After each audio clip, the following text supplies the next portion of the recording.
Atuh.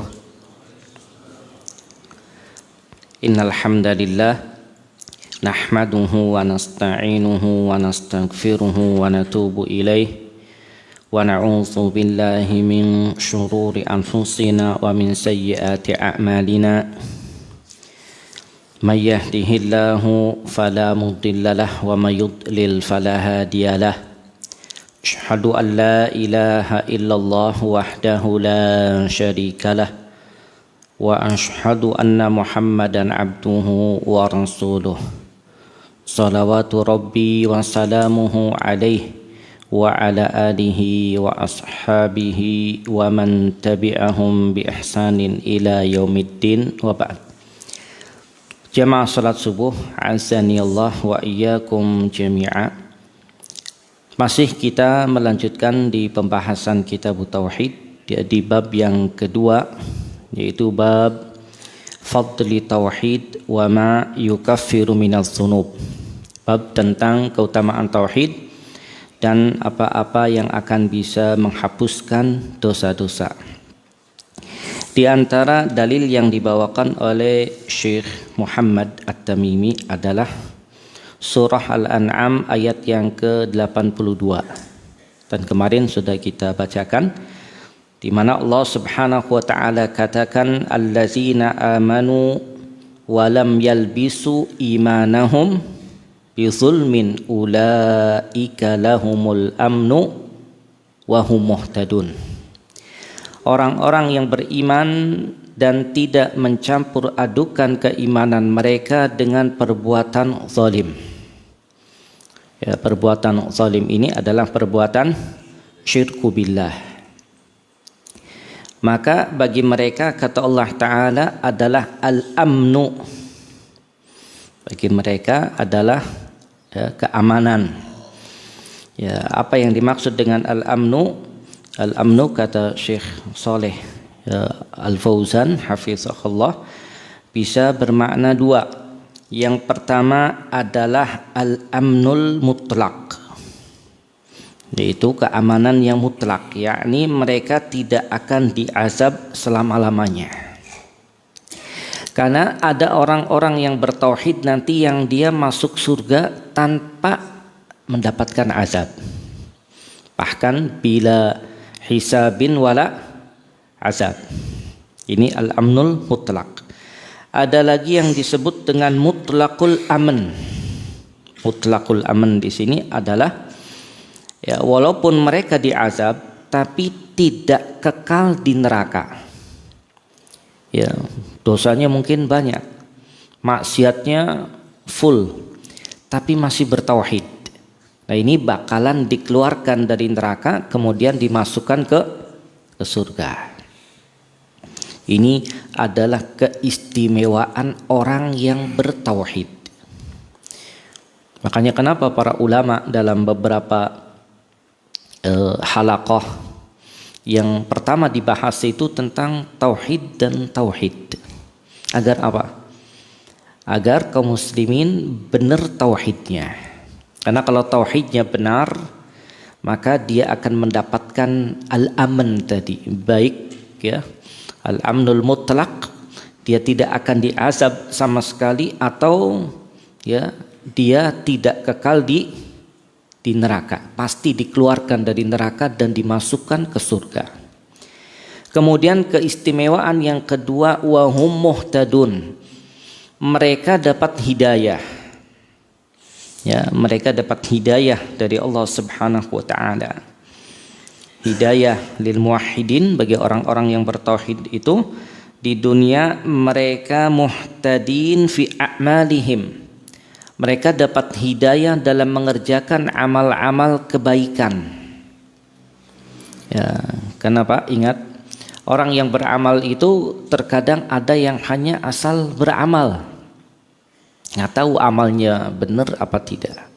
Tapi orang-orang yang bertauhid, mereka muhtadina fi a'malihim, mereka dapat hidayah dalam mengerjakan amal kebaikan. Ya, ya'budunallaha ala basirah. Mereka beribadah kepada Allah Ta'ala di atas basirah, di atas petunjuk ilmu. salimina minasyirki fil a'mal. Mereka pun selamat dari perbuatan syirik dalam mengerjakan amal-amal kebaikan.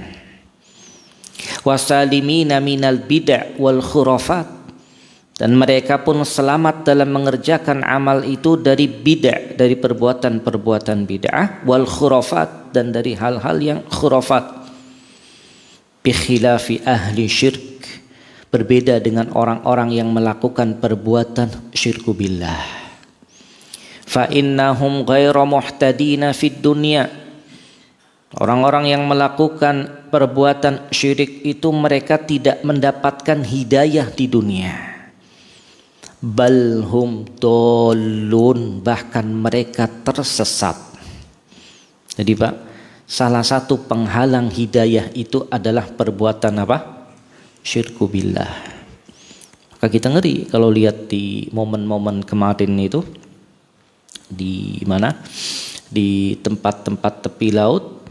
Nah, ini perbuatan yang dianggap biasa, bahkan dijadikan pesta.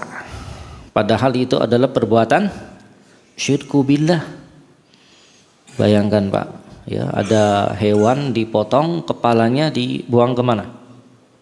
Hah? Laut. Dan itu dianggap sebagai apa? Ya, kebiasaan mereka yang harus mereka lakukan setiap tahun. Untuk apa? Dipersembahkan ke siapa Pak? Penunggu. Siapa penunggunya? Kita nggak tahu. Nah ini ya, agar ikannya tambah apa? Tambah banyak ya. Dan ini dianggap sebagai perbuatan yang biasa, padahal ini perbuatan syirku billah. Nah yang seperti ini ya, mereka akan terhalang dapat hidayah. Balhum dolun, tersesat. Kenapa? Li'annahum ya ya'budunallah, karena mereka beribadah kepada Allah Ta'ala, wa yukhlitunal ibadata bisyirk, dan mereka mencampur adukan ibadah itu dengan perbuatan syirik. Yang mestinya mereka minta kepada Allah, yang mestinya mereka dapat nikmat itu, ya mereka gunakan salah satu dari bentuk nikmat itu bersyukur, gunakan untuk ketaatan kepada Allah, hartanya itu. Ya. Wa ya'buduna ghairallah, dan mereka beribadah kepada selain Allah Ta'ala. Fahum dalluna la muhtadun, maka mereka pun tersesat dan tidak dapat hidayah. Maka intinya kata beliau, al-muwahhid, orang yang bertauhid itu Allah berikan dua keistimewaan. Yang pertama adalah al-amnu minal azab, dia dapat aman dari azab Allah Ta'ala, baik ya sama sekali tidak diazab, atau ya diazab kemudian Allah keluarkan dia dari neraka dan Allah masukkan ke surga. Kemudian yang kedua adalah al-hidayatu minad dolal. Keistimewaan yang kedua bagi orang yang bertauhid itu, dia dapat hidayah minad dolal, dari kesesatan. Ya, ini ya, tatkala orang beribadah kepada Allah ala basirah, di atas ya basirah, di atas nur, di atas cahaya, di atas burhan. Kemudian muttabi'an li sunnah, dia mengikuti sunnah, muttabi'an li rasul, dia mengikuti Rasulullah sallallahu alaihi wasallam, berjalan di atas akidah yang sahihah, akidah yang benar. Ya. Berbeda dengan al-musyrik, orang yang melakukan syirku billah. Dia akan yamshi ala ghairi huda, dia akan berjalan bukan di atas petunjuk, dia berjalan bukan di atas agama yang benar, di atas ilmu dan basirah. Bahkan yut'ibu nafsahu fi hadhihi dunya, dia membuat capek dirinya di dunia ini. Wa huwa yataqaddam ilan nar wa yamshi ilan nar, dia akan berjalan menuju kepada neraka Allah Subhanahu wa taala.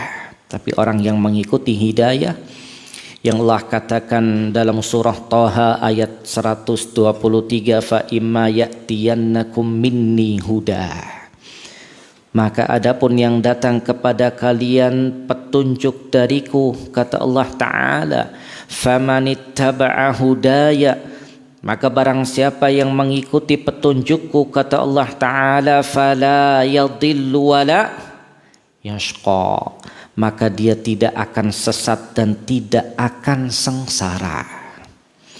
La yadhillu fid dunya anil haq, dia tidak akan tersesat di dunia dari kebenaran. Wala yashqa fil akhirah, dan dia tidak akan sengsara di akhirat.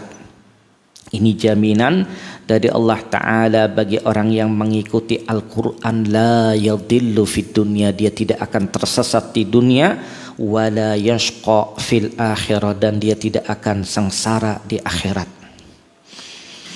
Ya, ini ya ayat yang dibawakan oleh beliau. Adapun hadis yang juga kemarin kita bacakan adalah hadis yang dikeluarkan Imam Bukhari dan Muslim dari Ubadah ibn As-Samit radhiyallahu anhu. Beliau berkata, qala Rasulullah sallallahu alaihi wasallam, man syahida an la ilaha illallah wahdahu la syarikalah, barang siapa yang bersaksi bahwasanya tidak ada ilah yang berhak dan benar disembah melainkan Allah semata. La syarikalah, tidak ada sekutu baginya. Wa anna Muhammadan abduhu wa rasuluh, dan bahwasanya Muhammad adalah hamba dan rasulnya. Wa anna Isa abdullahi wa rasuluh, bahwa Isa adalah hamba dan rasulnya. Wa kalimatuhu alqaha ila Maryam wa ruhum min, dan kalimatnya kalimat Allah Ta'ala, kalimat kun yang Allah sampaikan kepada Maryam, wa ruhun min, dan roh ciptaan dari Allah Subhanahu wa Ta'ala. Wal jannatu haqq wan naru haqq, dan surga itu benar adanya dan neraka benar adanya. Adkhalahullahul jannah ala ma kana minal amal, Allah masukkan surga seseorang itu sesuai dengan amal yang dia lakukan. Ya, hadis ini ya kemarin kita sebutkan tentang poin yang pertama, yaitu man syahida alla ilaha illallah wahdahu la syarikalah. Ini yang kemarin kita bahas. Ya, barang siapa yang bersaksi bahwasanya tidak ada ilah yang berhak dan benar disembah melainkan Allah wahdah, melainkan Allah semata, yang tidak ada sekutu bagi Allah Subhanahu wa Ta'ala. Syahada alla ilaha illallah itu ya tidak hanya seseorang sekedar mengucapkan, tidak. Dia mengucapkan la ilaha illallah, tapi kadang dia tidak mengetahui maknanya. Atau dia mengucapkan la ilaha illallah tapi dia tidak mengamalkan isi kandungan la ilaha illallah. Atau ada orang yang tahu tentang la ilaha illallah tapi enggak mau mengucapkan. Falhasil, maka kata Syekh Shalih Al Fauzan, kalimat yang agung, kalimat la ilaha illallah ini mesti memiliki 3 ketentuan yang ada. Yang pertama adalah an-nutqu biha, wajib dia mengucapkan kalimat ini, kalimat la ilaha illallah. Kemudian yang kedua adalah al-ilmu bima'naha, dia mesti mengetahui makna la ilaha illallah, mesti tahu artinya. Setelah mengucapkan, dia tahu maknanya. Yang kedua, kemudian yang ketiga al-amal bimuqtadaha, dia mengamalkan kandungan la ilaha illallah tersebut. Ya.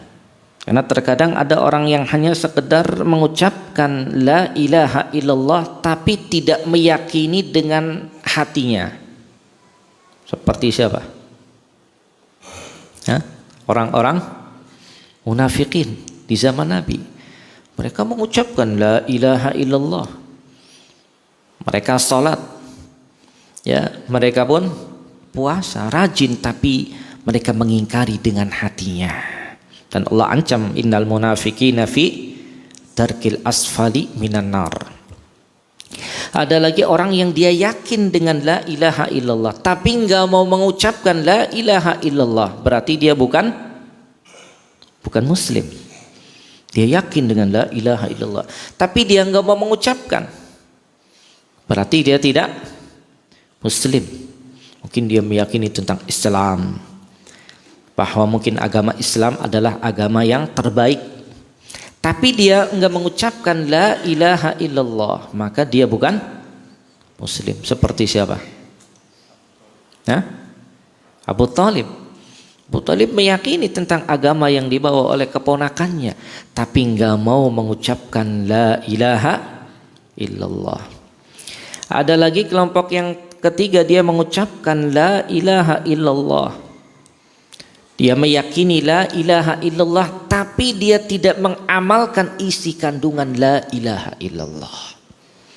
Dia mengucapkan la ilaha illallah, dia yakin dengan itu, tapi masih berbuat syirku billah, minta kepada selain Allah Ta'ala, menyuguhkan suguhan sesajen kepada selain Allah Subhanahu wa Ta'ala, padahal mengucapkannya la ilaha illallah.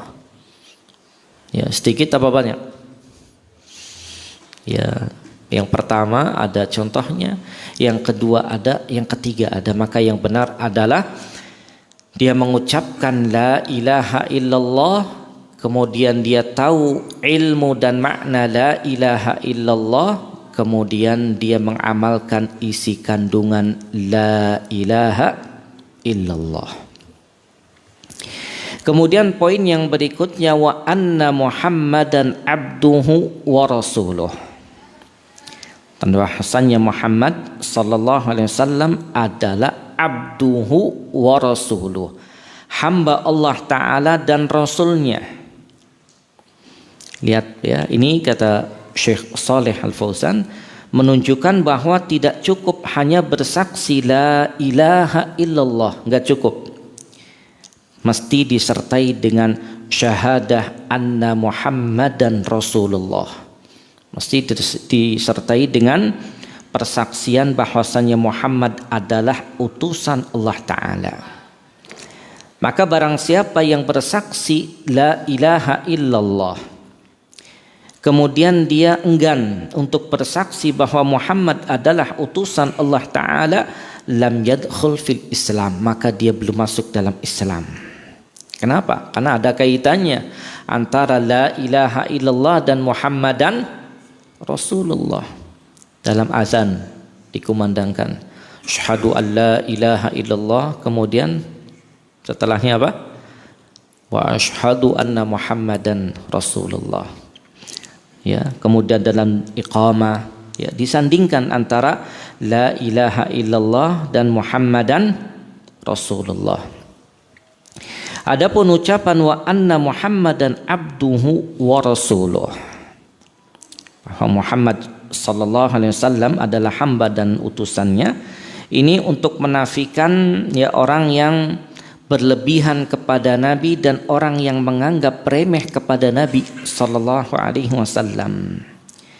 Ucapan abduhu, Nabi itu hamba Allah Ta'ala, ini nafyun lil ifrat wal gulu fi haqqir Rasul sallallahu alaihi wasallam. Ucapan abduhu, ucapan Nabi abduhu, hamba Allah, ini untuk menafikan orang yang berlebihan dan gulu pada hak Rasulullah sallallahu alaihi wasallam. Dia menjadikan sesuatu bagi Nabi itu rububiyah, ya, ketuhanan Allah Subhanahu wa Ta'ala, sebagaimana ya diyakini oleh orang-orang yang senang dengan khurafat. Ya, Rasulullah sallallahu alaihi wasallam adalah abdun, hamba Allah Ta'ala, tidak mempunyai ya sedikit pun dari hak rububiyah Allah Ta'ala dalam hal penciptaan, dalam hal apa lagi? Pengaturan alam semesta, dalam pemberian rizki, itu Nabi nggak punya hak itu sedikit pun. Itu mutlak milik siapa? Allah Ta'ala, yang menciptakan Allah, yang mengatur Allah Ta'ala, yang memberikan rizki Allah Subhanahu wa Ta'ala. Jangan mintanya ke siapa? Ke Nabi sallallahu alaihi wasallam, jangan. Makanya Allah Subhanahu wa Ta'ala di dalam Al-Quran ya menyebut Nabi itu abdan. sebagai hamba, ya, pada kedudukan-kedudukan yang mulia. Contoh fi maqamil wahyi, pada kedudukan turunnya wahyu. Allah Subhanahu wa taala katakan dalam surah Al-Baqarah ayat 23, wa in kuntum fi raibin mimma nazzalna ala abdina. Dan jika kalian ragu, ya, dalam keraguan pada apa yang kami turunkan kepada hamba kami. Lihat, hamba kami siapa? Nabi Muhammad sallallahu alaihi wasallam. Kemudian pada kedudukan Isra dan Mi'raj, ya, tatkala Allah memperjalankan hambanya yang Allah sebutkan dalam surah Al-Isra ayat yang pertama, subhanallazi asra bi 'abdihi lailan minal masjidil haram ilal masjidil aqsa allazi barakna haulahu. Maha suci Allah yang telah memperjalankan bi 'abdihi, hambanya, menggunakan bi 'abdi, hambanya, lailan, pada suatu malam. Ini kisahnya panjang di mana Nabi, ya, tatkala itu, ya, di waktu malam habis Isya, ya, beliau tiduran di samping Ka'bah, ya, kemudian didatangi oleh, ya, malaikat Jibril, ya, dibawakan buraq, kemudian naik, ya, dan diperjalankan oleh Allah Ta'ala dari Masjidil Haram ilal Masjidil Aqsa. Abdihi, menggunakan dengan kata bi abdihi. Kemudian fi maqamil inzal, pada kedudukan turunnya wahyu, Allah katakan alhamdulillahillazi anzala ala abdihil kitab.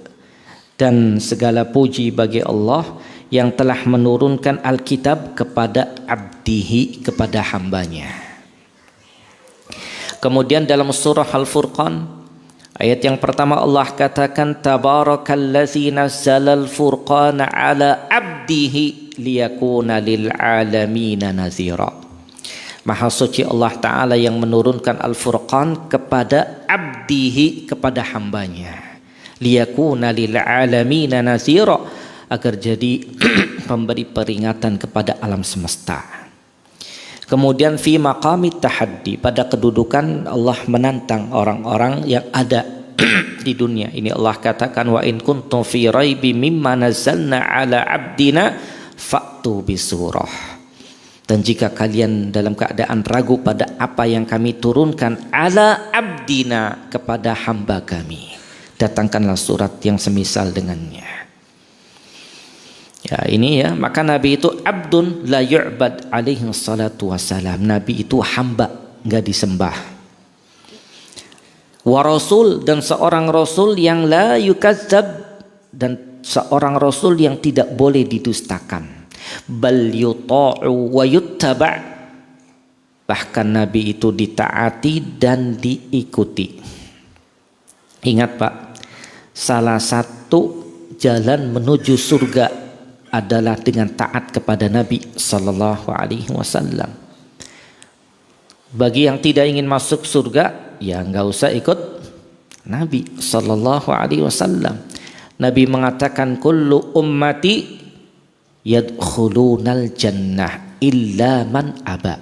Semua umatku, kata Nabi, pasti akan masuk surga illa man aba, kecuali yang enggan. Ternyata ada yang enggak mau masuk surga. Ya. Maka para sahabat bertanya, qalu wa man ya'ba ya Rasulullah? Siapa yang enggan masuk surga ya Rasulullah? Maka Rasulullah sallallahu alaihi wasallam mengatakan man ata'ani dakhalal jannah. Siapa yang taat kepadaku maka dia masuk surga. Wa man asani faqad aba, dan barang siapa yang durhaka kepadaku dia enggan masuk surga. Ini Pak, kalau kita lihat sekarang ini kondisi umat Nabi ini, banyak yang ngikuti Nabi apa enggak? Pak, coba disurvei ya. Banyak yang ngikuti Nabi apa enggak? Hah? Banyak apa sedikit? Ya, tuh nanti survei pulang ya, dari rumah dulu nih. Kemudian ya di yang dekat dengan kita ini, banyak yang ngikuti Nabi apa enggak? Ya, dan memang yang ngikuti Nabi ya punya konsekuensi, dibilang apa? Asing ya, dibilang aneh, dibilang ekstrim, macam-macam. Padahal yang kita ikuti siapa? Nabi sallallahu alaihi wasallam. Kita ngikuti Nabi, oh ini bawa ajaran baru, enggak, bukan baru. Ini dari kapan? Zaman Nabi dulu, udah berapa abad? 14 abad, bukan baru. Intinya yang enggak tahu tentang apa yang dicontohkan oleh Nabi. Falaysa lahu minal ibadati syai'. Nabi tidak ya memiliki ya hak untuk diibadahi, enggak. Fallazina yatlubuna minhul madad. Kadang ada orang-orang yang minta kelapangan dari Nabi sallallahu alaihi wasallam. Wa yatlubuna minhu nasra 'alal a'da. Kadang minta pertolongan kepada Nabi agar menang dari musuh yang dia hadapi. Bahkan wa yatlubuna minhu qada'al hajat. Bahkan dia minta hajat, kebutuhan kepada Nabi sallallahu alaihi wasallam agar dihilangkan kesulitan.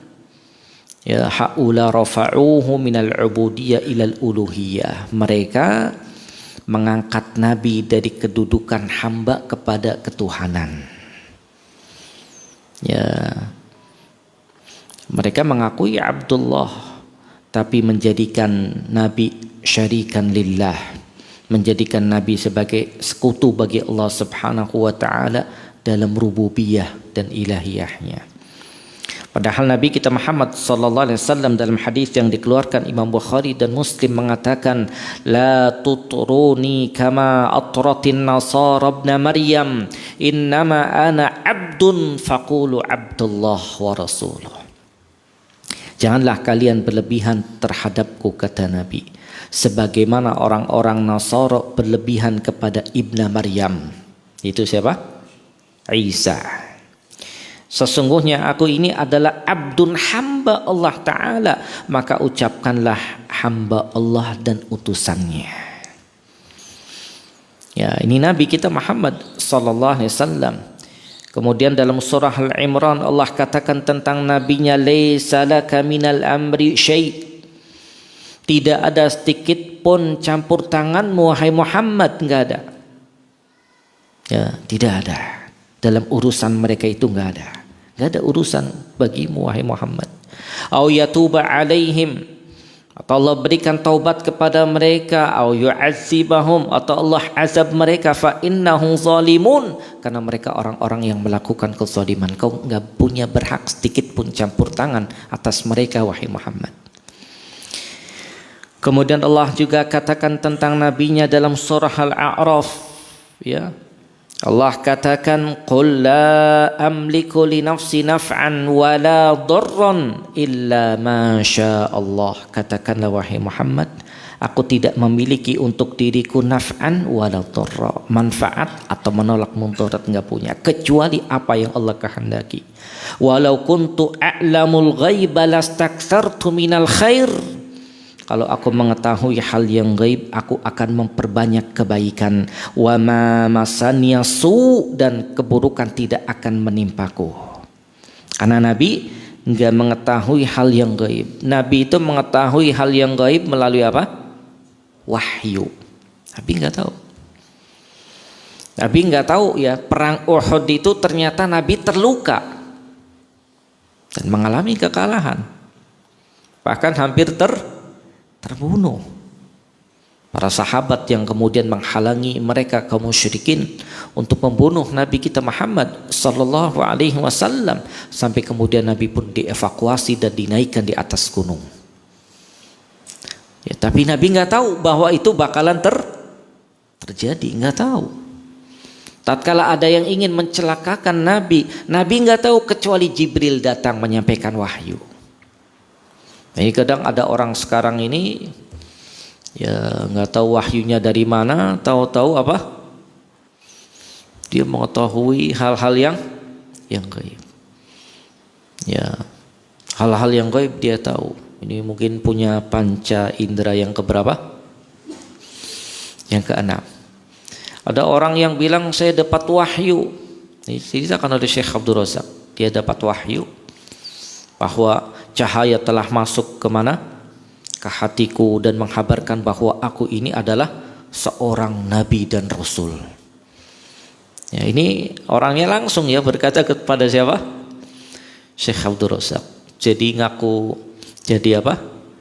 Nabi. Dia ngaku dapat wahyu. Ya, akhirnya kata Syekh Abdul Razak, ya benar, engkau sudah dapat wahyu. Kau benar dapat wahyu. Tapi wahyu itu ada dua, kata beliau. Yang pertama, wahyu yang Allah turunkan kepada Nabi Muhammad sallallahu alaihi wasallam, dan wahyu yang seperti ini sudah terputus dengan meninggalnya Nabi. Yang kedua, kata beliau, adalah wahyu yang ditiupkan dan dihembuskan oleh syaitan. Nah, wahyu yang turun kepadamu ini jenis wahyu yang keberapa? Yang kedua.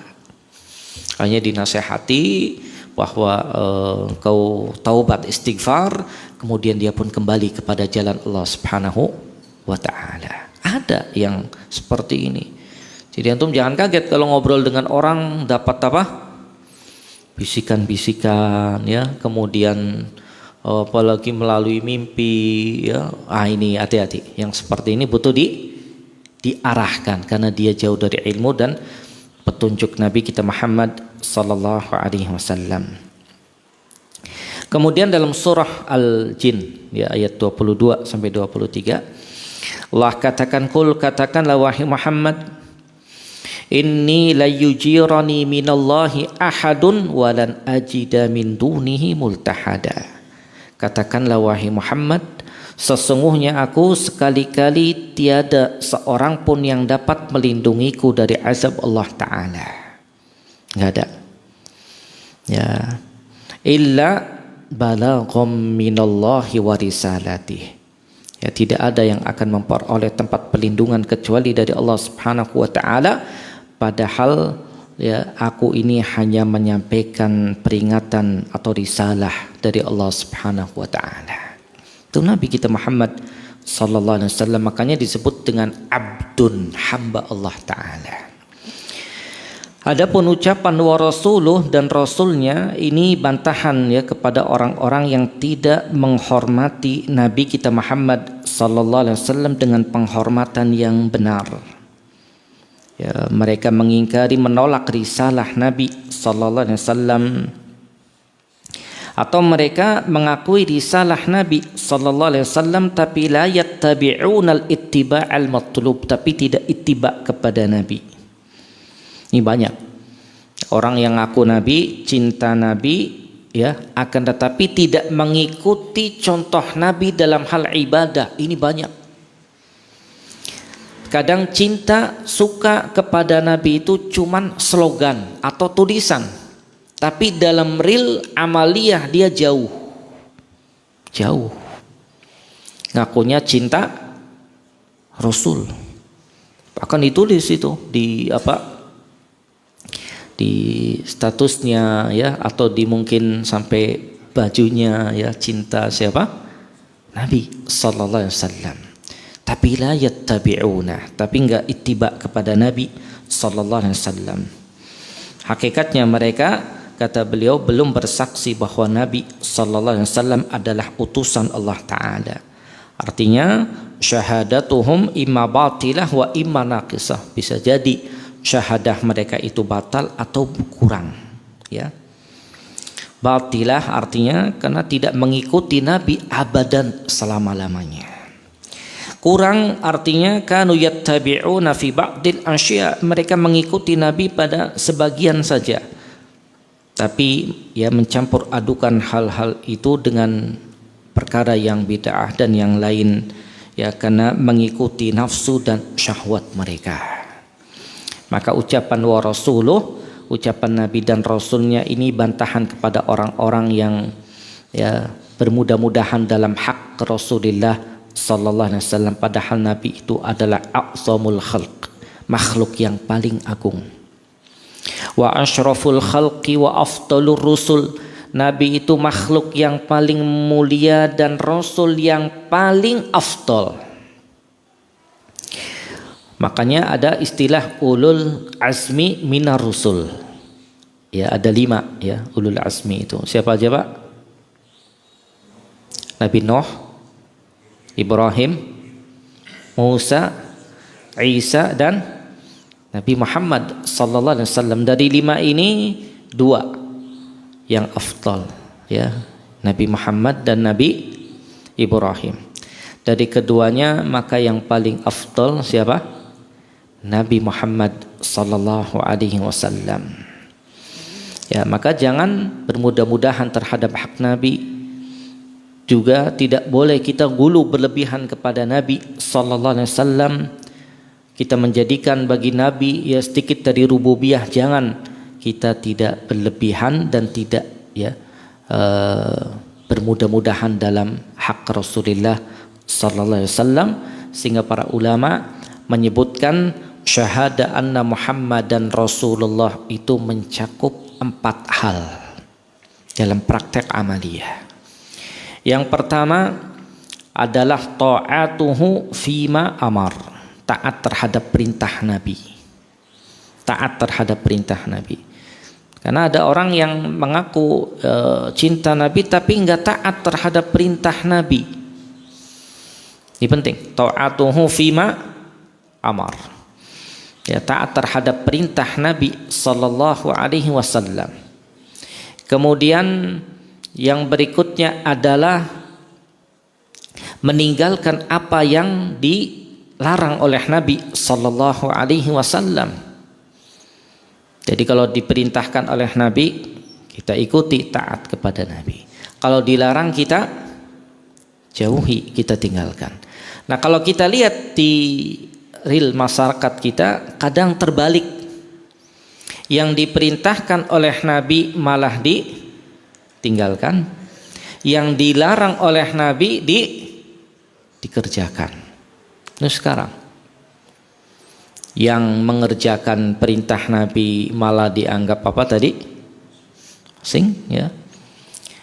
Justru malah larangan Nabi malah dikerjakan. Ini real masyarakat ya, berkaitan dengan cinta kepada Nabi sallallahu alaihi wasallam. Kemudian yang berikutnya adalah membenarkan apa yang diperintahkan atau yang diucapkan oleh Nabi dan diberitakan oleh Nabi. Kemudian yang keempat ya adalah tidak beribadah kecuali dengan apa yang disyariatkan oleh Nabi sallallahu alaihi wasallam. Kalau benar-benar cinta Nabi, syahada anna Muhammadan Rasulullah, maka 4 hal itu mesti ada. Ya, taat dengan perintah Nabi, menjauhi larangan Nabi, membenarkan apa yang diucapkan oleh Nabi, dan tidak beribadah kecuali dengan apa yang diperintahkan dan disyariatkan oleh Nabi sallallahu alaihi wasallam. Maka syahadah dia tentang Muhammadan abduhu wa rasuluh itu adalah syahadah yang haqqah, yang benar. Demikian, semoga bermanfaat. Adapun lanjutan hadis ini, wa anna Isa abdullah wa rasuluh wa kalimatuhu alqaha ila Maryam wa ruhum minhu, ini akan kita lanjutkan pembahasannya di pertemuan yang akan datang berkenaan dengan cerita tentang Nabi Isa alaihi salam. Wassallallahu ala nabiyyina Muhammadin walhamdulillahi rabbil alamin. Tafadhal, barangkali ada yang belum jelas dan mau ditanyakan.